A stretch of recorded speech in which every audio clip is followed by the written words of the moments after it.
So we had some craziness happen. We were testing. Yeah, I can't wait to tell you about this. So, we had some craziness happen. After 1/2 mile. The other day. Okay. We were in the warehouse and we were testing out, trying to see if we could get it to record and output audio at the same time. Okay. Steve figured out a way to do it from online, but then take the where exit right. I have the unit on. I have the whole thing on, the SMS camera and the Phasma and the Phasma box going at the same time.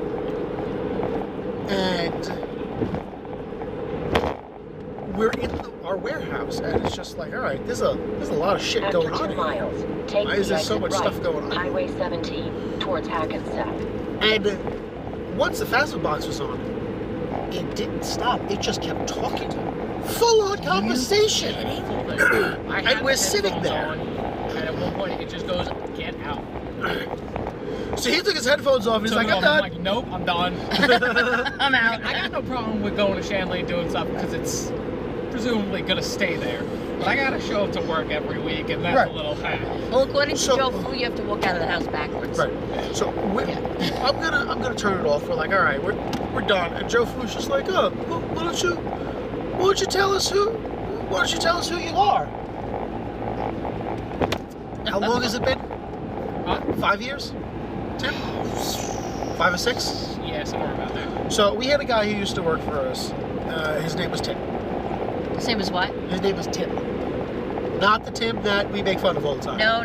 Different Tim. I'm gonna give you a backup story then. Okay. So we're in the warehouse, and Joe Fu goes, "Why don't you tell us your name?" He goes, so it goes, Tim, in the exact tone and inflection that he used to do, and I went, nope, fuck, nope, done. I can't talk to you right now, Tim. Damn. But now, it makes a lot of sense because I'm in the warehouse a lot in the middle of the night.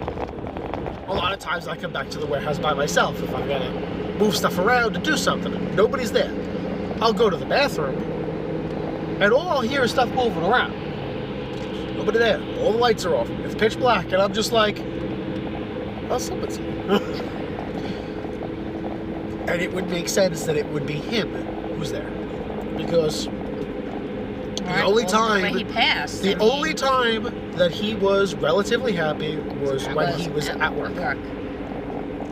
You should speak to him. I will. It just now that we know. this threw me. My God, this threw I me would have from been like some crazy loop. The exit right, 64A. I would have been. Well, it's funny. The reason why when you said Tim is so yesterday I'm in the shop and I'm trying to talk to my friend Michelle and my phone keeps cutting out. And then I try to call through the shop phone and the phone cuts out. And keep left. I said to her, for some reason, the exit right. something doesn't want me to talk to. So all of a sudden I see this guy, and I'm alone in the shop, right? And I see this guy standing in the hallway. Who's beeping it out? I don't know. And I said, Michelle, there's a guy standing in the hallway. She goes, well, I figured because he's not letting you talk to me. Right. Who's he for? And I hear Tim. So when you said that, I'm like, so it turns out we have a friend Tim who lives in Tim and Aaron live in Arizona. So I said, all right, let me get off the phone. Let me just, and I very rarely will get it. It's just not part of my ability. I don't know why, unless they really want to drive a point home. So I said, okay, who are you? Because I have read Tim and Aaron several times over the last 7 years, and I did not recognize his energy at all.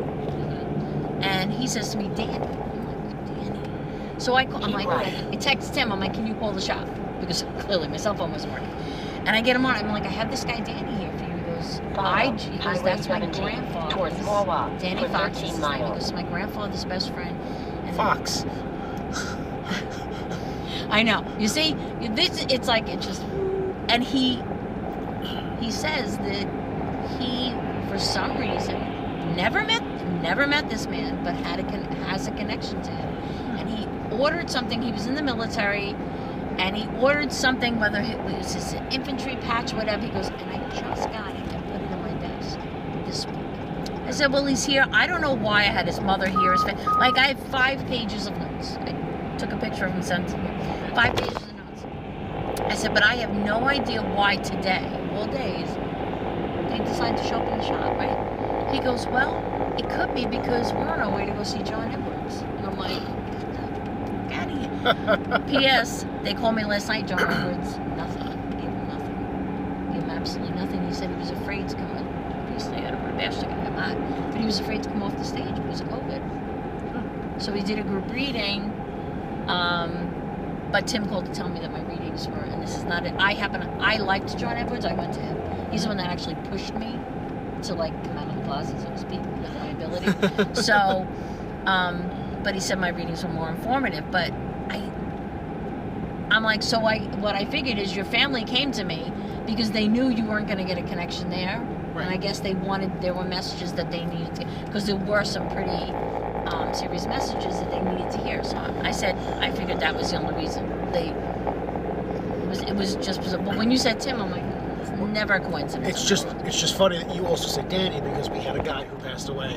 He used to work for us. His name was Danny. Okay. And Danny,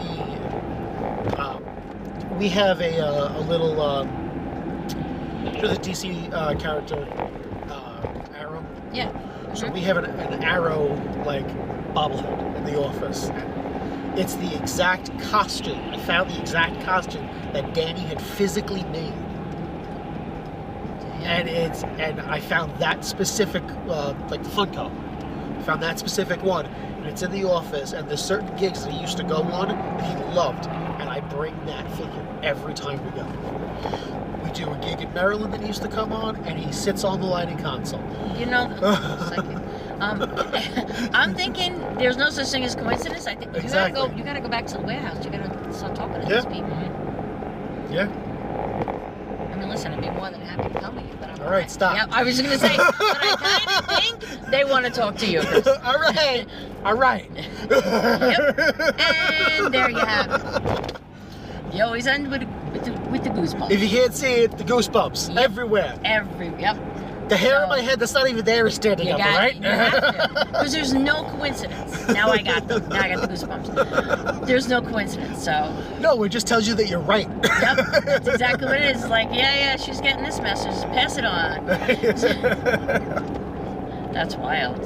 That's really wild.